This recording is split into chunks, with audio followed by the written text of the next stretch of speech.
Perkenalkan, namaku Juminten. Orang-orang memanggilku si Jum. Aku seorang janda berusia 50 tahun. Biarpun usiaku sudah setengah abad, tapi jangan salah, aku masih tetap cantik layaknya wanita usia 30 tahunan.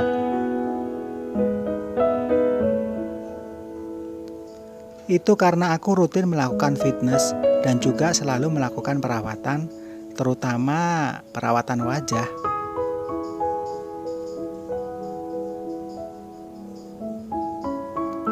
Itu yang membuatku sampai sekarang masih kelihatan cantik dengan badan yang berisi dan sintal.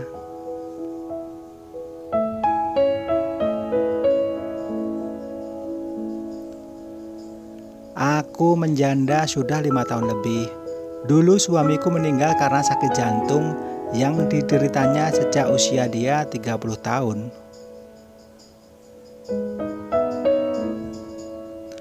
Oh ya, aku memiliki 2 orang anak yang semua sudah punya pasangan dan mereka tinggal di rumahnya sendiri-sendiri, tidak ikut denganku.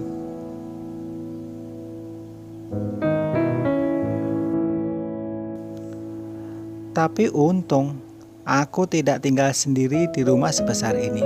Aku ditemenin Mbak Inem pembantuku dan Pak Tarno supirku.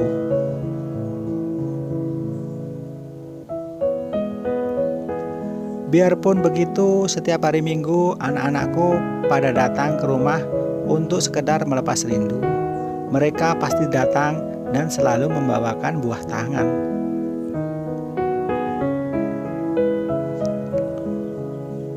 Aku cukup gembira walau mereka cuma datang seminggu sekali. Sehabis itu hari-hari berikutnya aku kesepian lagi.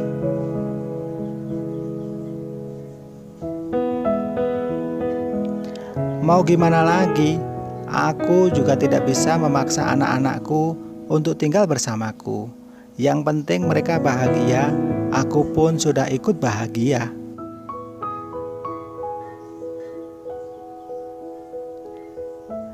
Yang jadi persoalan malah urusan diriku sendiri, yaitu masalah ranjang.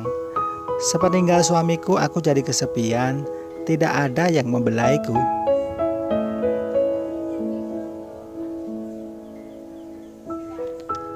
Waktu awal-awal sepeninggal suamiku, aku bingung untuk melampiaskannya. Kemudian aku berpikir untuk membeli alat bantu itu.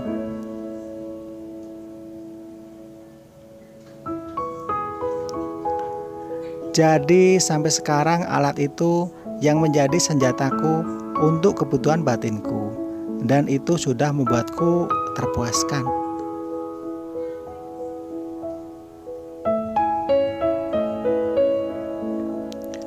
Walau aku akui kalau keinginan untuk bermain dengan rudal yang asli juga selalu muncul di benakku, tapi nggak tahu dengan siapa.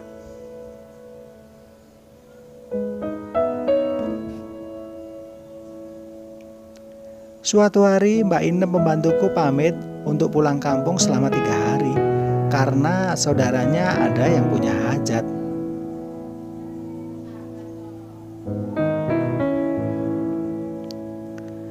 Dan tinggal aku dan Pak Tarno supirku yang tinggal di rumah. Pak Tarno sepantaran denganku, kira-kira umurnya 50 tahun juga. Dia seorang duda yang ditinggal mati istrinya karena kecelakaan 3 tahun yang lalu. Pak Tarno sudah setahun ini menjadi supir pribadiku dan ikut tinggal di rumahku. Dia menempati kamar di belakang.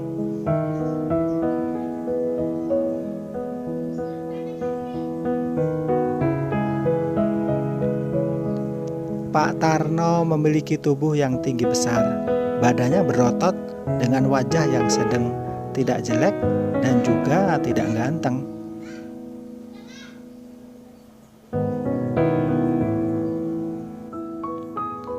Terkadang pikiran jelekku suka muncul.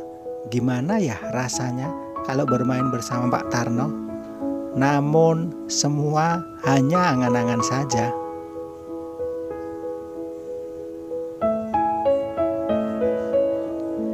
Hari itu malam mulai tiba, badanku terasa meriang. Aku cari-cari obat di kotak P3K, kebetulan obat meriang pas habis. Aku pun berinisiatif memanggil Pak Tarno untuk mengerik badanku biar agak enakan. Aku pun menuju ke kamar Pak Tarno.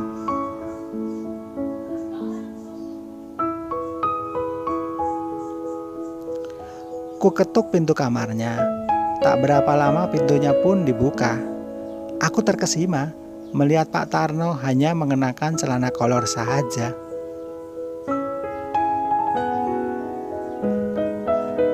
Maaf Pak Tarno, mau minta tolong. Badanku malam ini agak meriang. Pak Tarno bisa kan ngerikin? Kataku pada Pak Tarno.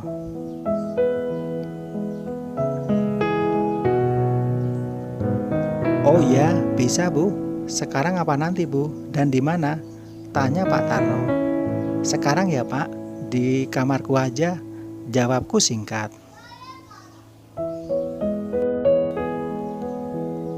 Aku pun beranjak menuju kamarku lagi. Di belakang menyusul Pak Tarno, dan dia sekarang sudah mengenakan kaos, tapi masih pakai celana kolor. Sini Pak, mendekat sini. Pak Tarno pun mulai mengerik punggungku. Terasa geli-geli gimana gitu, karena memang aku tidak terbiasa kerikan.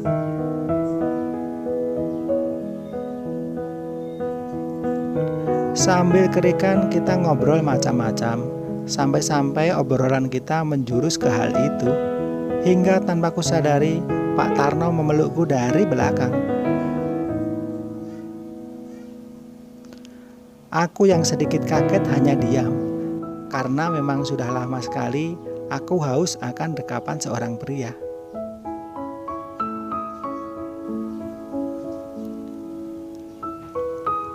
Dan tanpa dikomando lagi, kita melakukan hal itu. Sungguh luar biasa sekali. Pak Tarno perkasa sekali. Kita sama-sama mendapatkan apa yang selama ini tidak bisa kita dapatkan. Bahkan malam itu kita melakukannya sampai 3 kali. Semenjak kejadian itu, setiap kali ada kesempatan, kita mesti melakukannya lagi. Entahlah sampai kapan ini akan berakhir. Yang pasti kita sama-sama senang.